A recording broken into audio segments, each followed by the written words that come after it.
নামাজ ত্যাগের বিধানের শেষ দিকে পাবেন। আখিরাতে আল্লাহ পাক রব্বুল কঠোর শাস্তি রয়েছে, চিরকালের জাহান্নাম, এবং আরো বেশ কিছু শাস্তির কথা উল্লেখ করেছেন আল্লাহ পাক রব্বুল কোরআনে কারিমে, নবী করিম সাল্লাল্লাহু আলাইহি ওয়াসাল্লাম হাদিসে রয়েছে, সেগুলি উল্লেখ করেছেন ইমাম হুসাইন রাহমাতুল্লাহ আলাইহি এই নামাজ ত্যাগের বিধানে। তার একটি হচ্ছে যে কাল কিয়ামতে হাসরের মাঠে ফেরেশতাগণ বেনামাজিকে মার দিবে, চরম মার দিবে হাসরের মাঠে।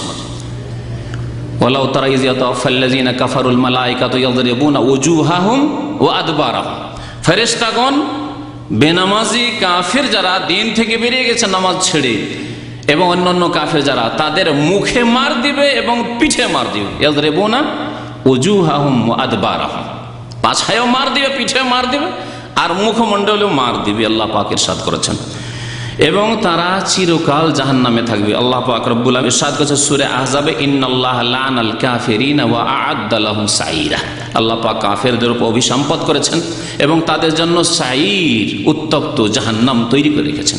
খালিদিনা ফিহা আবাদা, সেখানে চিরকাল থাকবে। লা ইয়াজিদুনা ওয়ালিয়্যান ওয়ালা নাসীরা, না কোনো বন্ধু পাবে আর না কোনো সাহায্যকারী পাবে, সুপারিশ হবে। এখানে আরো বলি, ওই যে আয়াতটি বললাম যে জাহান্নামে যাওয়ার মুখ্য কারণ হচ্ছে লাম নাকু মিনাল মুসাল্লিন, তোমরা জাহান্নামে কেন, কি বলবে যে আমরা নামাজ পড়তাম না। তার দুটো আয়াত পরে বলা হচ্ছে ফামাতান ফাহুম শাফাআতুশ শাফিঈন, এই বেনামাজিদের জন্য কোনো সুপারিশকারী, সুপারিশও নেই।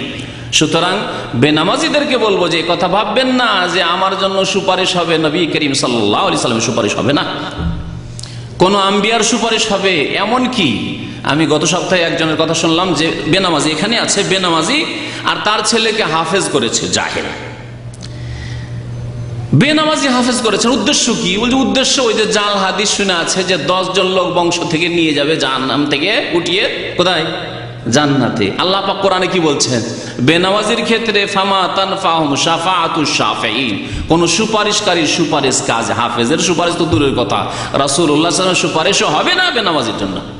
সুপারিশ হবে চোরের জন্য, সুপারিশ হবে ডাকাতের জন্য, সুপারিশ হবে জুয়া খেলেছে, মদ খেয়েছে, এইরকম ফাঁসে, কিন্তু নামাজি, কিন্তু 5 ওয়াক্ত নামাজি। আবার আমাদের দেশের মতো নয়, আমাদের দেশে তো যে জুয়া খেলে ও নামাজি হয় না, হ্যাঁ, যে মদ খাও নামাজি হয় না, হ্যাঁ, চোর ডাকাত কোনোদিন নামাজি দেখা যায়নি আমাদের দেশে, ওদের জন্য না, বেনামাজি শেষ ওখান থেকে।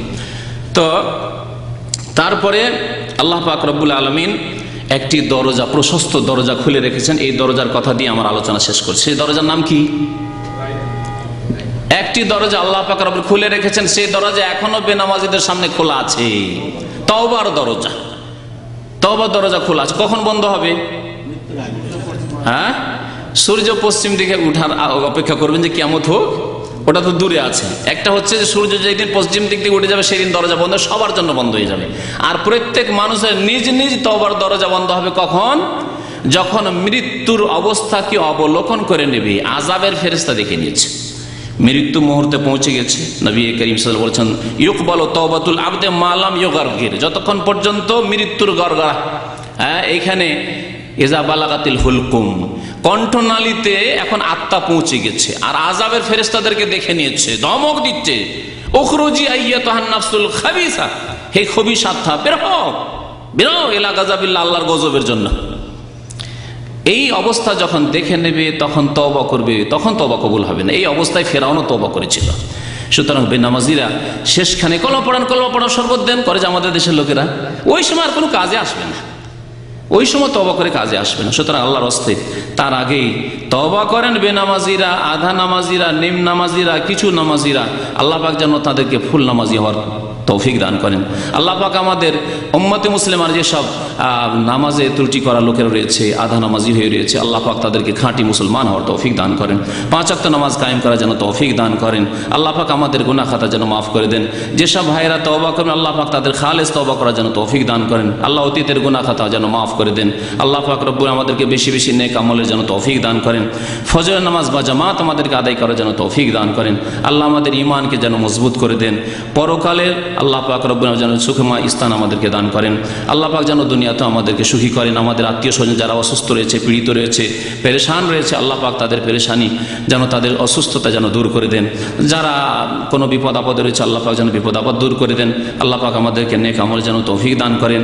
আমাদের ভাইদেরকে, যেসব ভাইয়েরা দিনের দাওয়াতের কাজ করছেন, আল্লাহ পাক তাদের দাওয়াতে যেন বরকত দান করেন।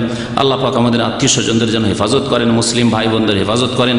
আমিন ইয়া রাব্বাল আলামিন। সাল্লাল্লাহু আলা নবিয়িনা মুহাম্মদ ওয়া আলা আলিহি ওয়া সাহবিহি আজমাইন।